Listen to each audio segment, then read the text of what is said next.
Hello, this is Rob Massey, and welcome back to the Planet Jesus podcast. This is episode 4, Suffering, the Fine Print of the Christian Contract.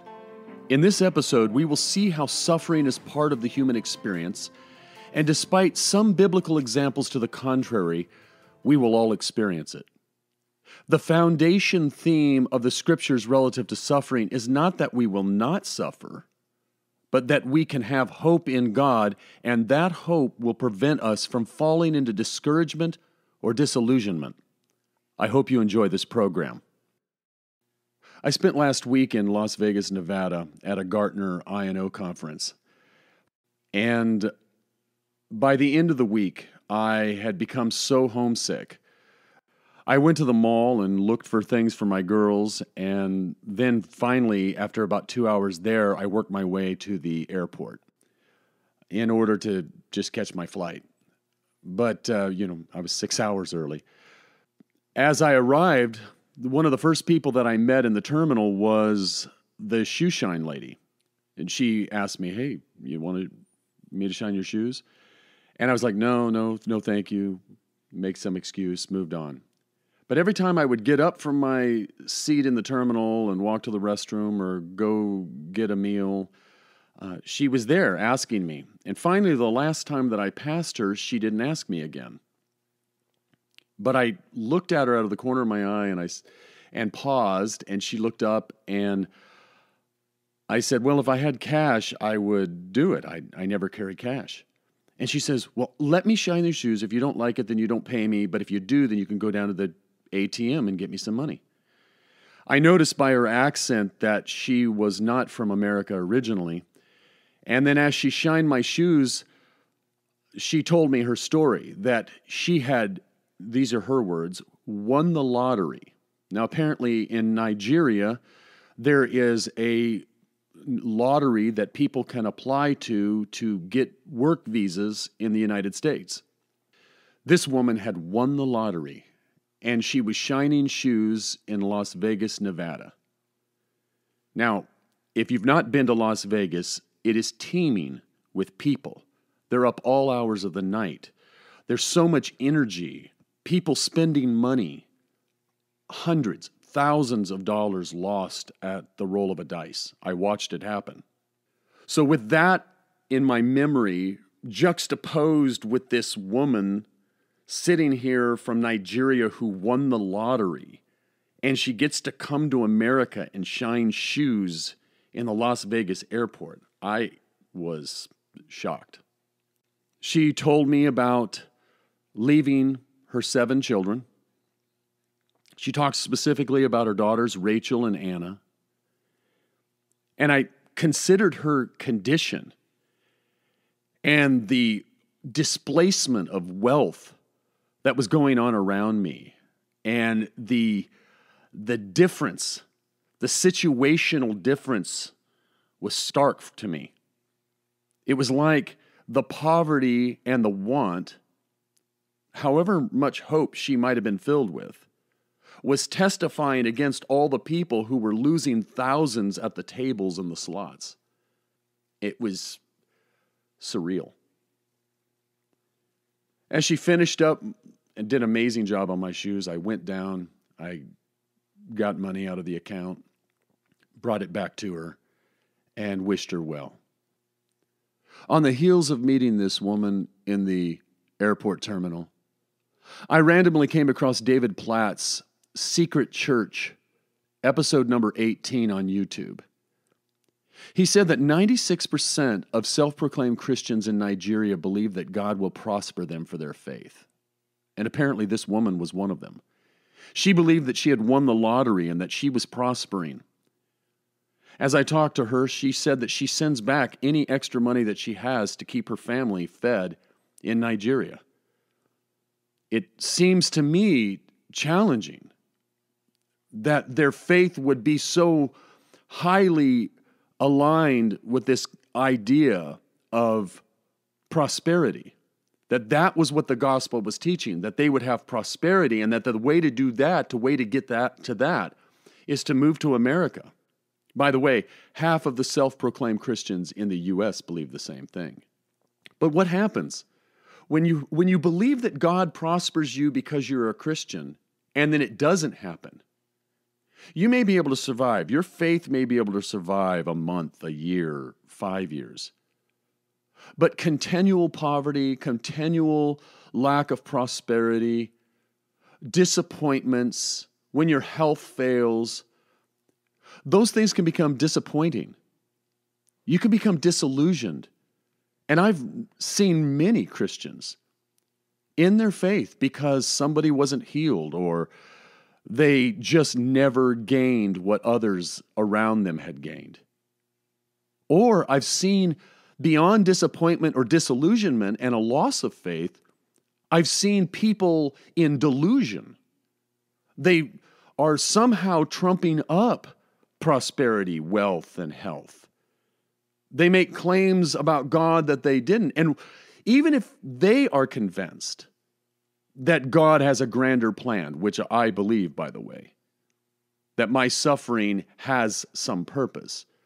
But even if a person is convinced of that, many that follow them, particularly our children, particularly those around us that we influence, they might not be able to reconcile our claims with the realities of the world.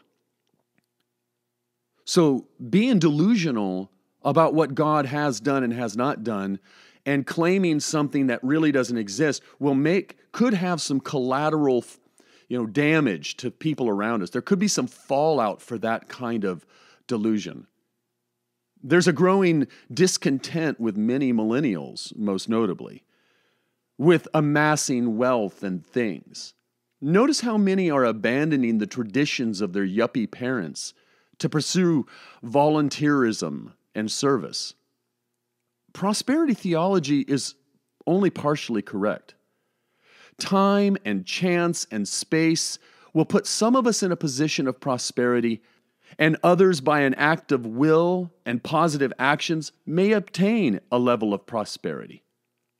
But experience and Scripture, which is really a mirror of believer experience, tell us that not everyone experiences material prosperity. One passage in the Christian Scriptures claims that after rattling off examples of how God delivered from death and suffering, that some did not obtain deliverance. The mindset of the believer should be one that is personally not overly concerned with possessing or the lack of possessions. And it should never shield its eyes from those who lack or overly esteem those who have. The gospel of Jesus is the great equalizer of humanity. Extreme suffering will be eliminated by God through those He's called to join Him in His labor to save humanity from systems that produce suffering. So if you're a skeptic or a Christian who doesn't believe that your job is to help eliminate suffering and to patiently endure personal suffering, then don't sign up or do an early withdrawal. Here's the problem. The gospel's multidimensional. It claims that believers will both prosper and that they will suffer. Prosperity and favor are promised on the one hand. If you look at what Jesus says over in Mark 10, verse 29 and 30, He says, "I tell you the truth.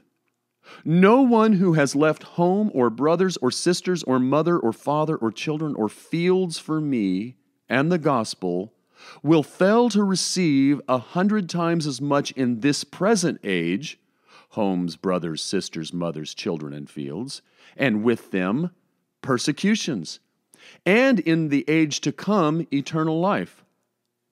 It's interesting that Jesus follows this comment of present age blessing with this: "We are going up to Jerusalem, and the Son of Man will be betrayed to the chief priests and teachers of the law. They will condemn Him to death and will hand Him over to the Gentiles, who will mock Him and spit on Him, flog Him and kill Him. 3 days later He will rise." That seems strange to talk about His personal suffering and death just after telling them that they were going to receive so much blessing in this current age.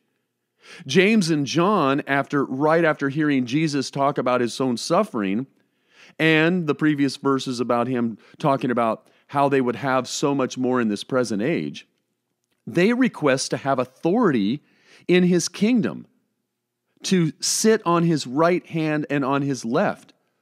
But Jesus rebukes them, saying that this was something that power-seeking people, that the Gentiles sought after, that the unbelievers sought after. It was not something that his followers should pursue. See, power seems to protect like money and wealth. The insecurity of poverty is not experienced by those with positions in a system that faithfully feeds them. Money, wealth, and prosperity, they're not bad. In the third epistle of John, in verse 2, John wrote, "Beloved, I pray that in all respects you may prosper and be in good health, just as your soul prospers." So our prosperity within Christianity, or the promise of prosperity within Christianity, is not just for our soul or our spiritual life, but it's a hope in this life. It is not bad to prosper. It is certainly to be desired over deprivation and scarcity.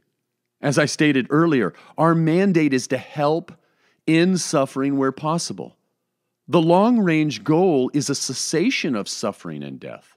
There was a poet from the Hebrew Scriptures who wrote the book of Job, and he was grappling with suffering as it occurs in the lives of good people. Like Mary, this Nigerian who had won the lottery, she had hope. She was a good woman. You could feel her goodness. But what I see her experience is suffering. It's separation from children. It was separation from her land, her family, all the things that she could feel safe with. And here she is in a city that certainly doesn't convey safety. Job's story is tragic.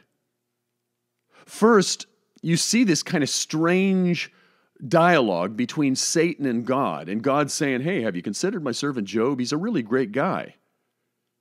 And Satan says, "Oh man, it's because of all those blessings. It's all the wealth and the health and the prosperity that you've given him. You take away those things and he'll curse you." So the first test comes. Job is sitting there in his home. He gets report of the loss of all of his possessions: sheep, oxen, camels, the loss of his entire family in a tornadic event. Now, what would you feel like if you were sitting in your home one day and you found out that all of your children or all of your family, all of your wealth in a single day was completely eradicated? But it says that he maintained his integrity. Satan then says to God, "Hey, well, if you touch his health, you'll really get to him then. Because a man can lose his possessions, but if he loses his own life, that's where the real rub comes." So he becomes ill, boils from the top of his head to the bottom of his feet. His wife says to him, "Curse God and die." But it says that he maintained his integrity and he did not sin with his mouth. He then had his companions come to kind of comfort him in all of his loss. They sat for 7 days in silence. But they were armed with the theology of the day that claimed that God would not allow these kinds of things to happen to a righteous person. Remember that the companions didn't have it all wrong. Like most of us, we create frameworks for thinking about the world, but they were not 100% accurate or consistent. Let's look at one of the dialogues between one of Job's companions and Job. In Job 5, verses 11, verses 15 through 16, and verses 19 through 27, you get the sense of what reoccurs almost throughout all of Job in his dialogue with these companions. This was Eliphaz, and Eliphaz said, "He sets on high those who are lowly, and those who mourn are lifted to safety. But he saves the needy from the sword of their mouth, and from the hand of the mighty. So the poor have hope, and injustice shuts her mouth. Well, let's stop there. Really? Do the poor have advocacy? We can see it every day that the wealthy get off in our legal system in America, and the impoverished are filling our prison systems for the same crimes. There is an injustice. The poor have no hope, and injustice is speaking out against them every day. So he goes on to say, He will deliver you from 6 troubles. In 7 no evil shall touch you. In famine he will redeem you from death, and in war from the power of the sword. Again, really? Tell that to the millions of Christians and Jews that died in World War I. The story that Dan Carlin tells in his Blueprint for Armageddon series about the Christmas Eve 1914 experience in the trenches of the Western Front, it'll break your heart to see the death and disease and suffering that these Christians were perpetrating on each other. Yet on Christmas Eve, the idea of peace on earth, goodwill toward men finally broke out of their suffering and allowed them to sing and rejoice for one night together. Germans and British and French. Listen, we're not delivered from war or from power just because we're Christians. We're not delivered from death or because we're Jewish and we believe the scriptures. Eliphaz goes on to say in the 21st verse, You shall be hidden from the lash of the tongue. That is, nobody's going to talk about you. You're right. And shall not fear destruction when it comes. At destruction and famine you shall laugh, and shall not fear the beast of the earth. You shall be in league with the stones of the field, and the beasts of the field shall be at peace with you.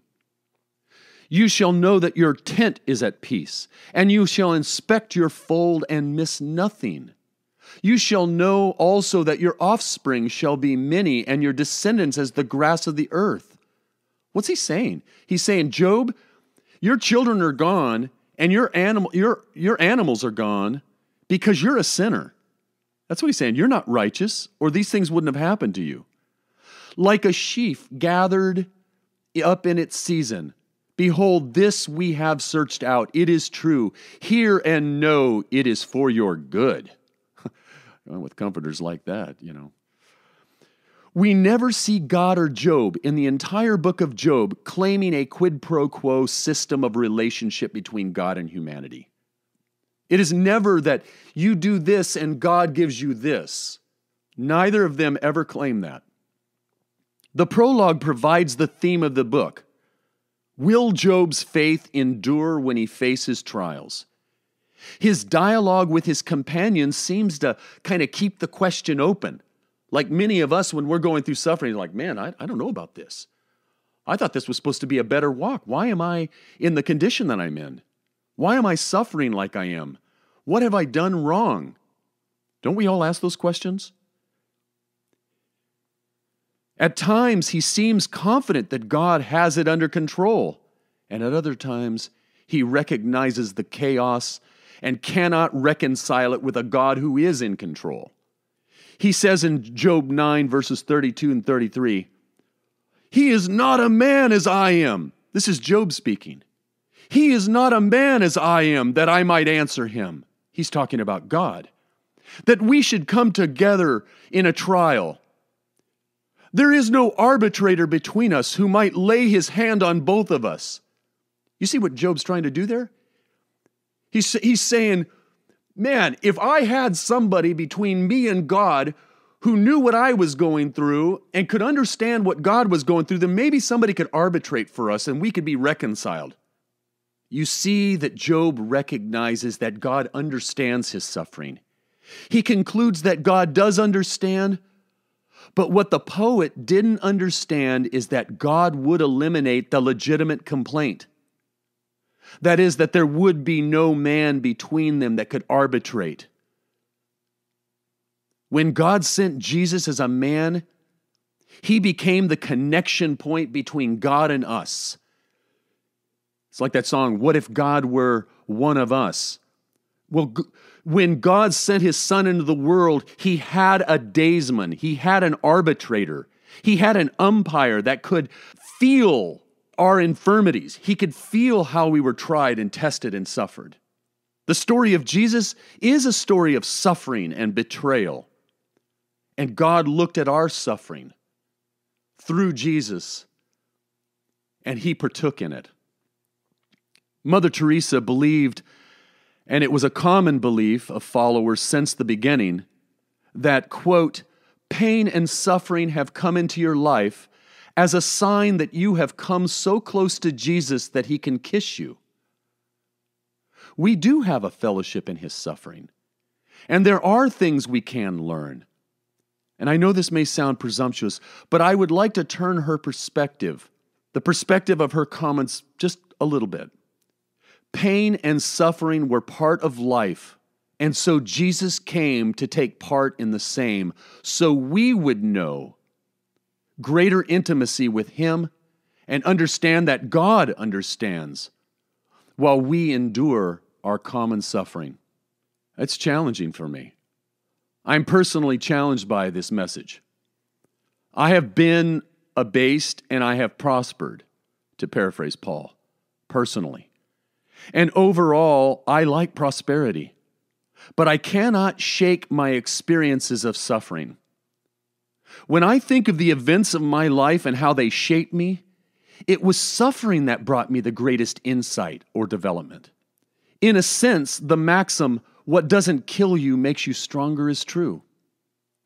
When things are easy, when it's a high of 70 and the wind is at my back, my account is full, the bills are paid, life is good, to quote Nacho Libre, I can not identify personal growth.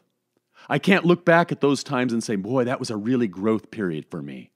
To provide an example from a natural perspective, when I focus on my physical health, I deprive myself of certain foods. I strain against weights. I raise my heart rate on a bike or a treadmill. When I was completing my MBA, I worked all day and stayed up all night for 3 years. It was grueling and painful. There were times I didn't want to endure another day. I just wanted to sleep in on Saturday or watch TV with my girls at night. I could go on and on with examples, and you have hundreds of examples, I'm sure.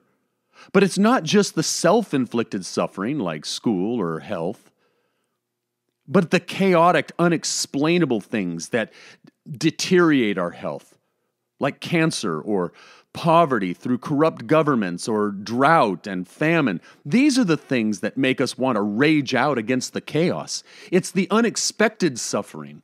Both Jesus and Paul suffered, and their response to suffering was recorded. Jesus' suffering was recorded by Peter. He wrote in 1 Peter 2:21 through 23, "For to this you have been called, because Christ also suffered for you, leaving you an example, so that you might follow in his steps. He committed no sin, neither was deceit found in his mouth. When he was reviled, he did not revile in return. When he suffered, he did not threaten, but continued entrusting himself to him who judges justly." That is God. "Therefore, let those who suffer according to God's will entrust their souls to a faithful Creator while doing good." That's 1 Peter 4:19. Evolutionary fight or flight tendency is excluded from the believer's experience.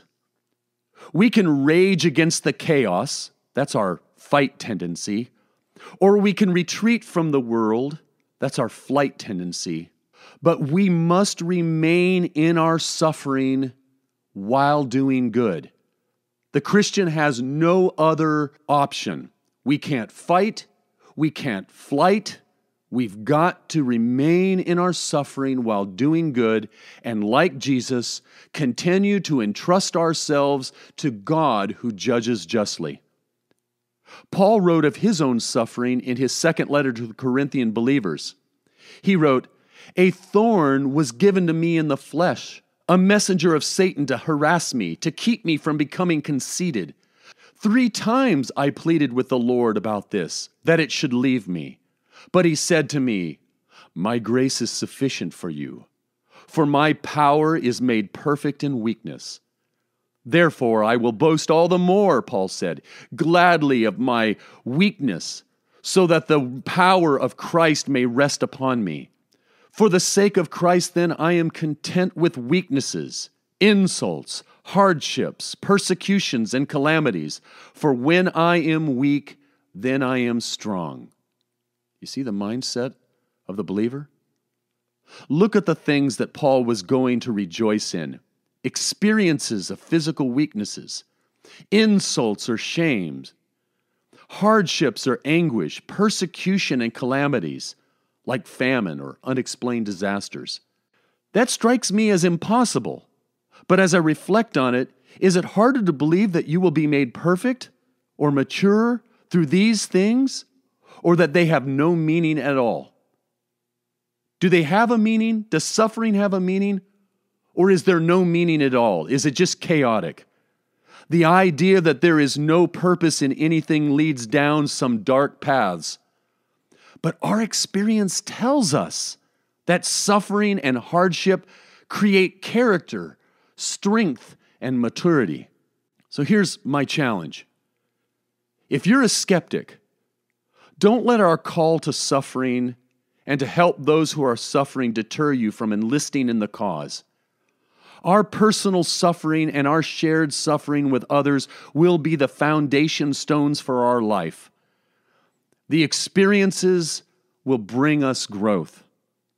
If you're a Christian, do not be surprised by suffering. Try to avoid that self-inflicted suffering that occurs as the natural consequences of poor choices. But embrace the suffering that comes as the result of your faith or the chaos that remains on our planet. It says of Christ that he learned obedience through the things that he suffered, and so will we.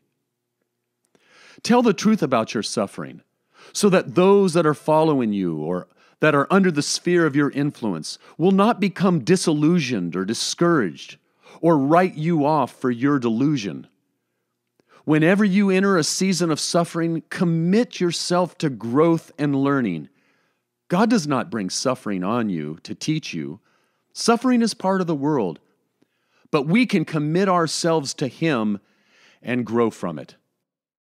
Thank you for listening. There are hundreds of thousands of podcasts out there, and you could have chosen any, but I sincerely appreciate your investment in time into mine.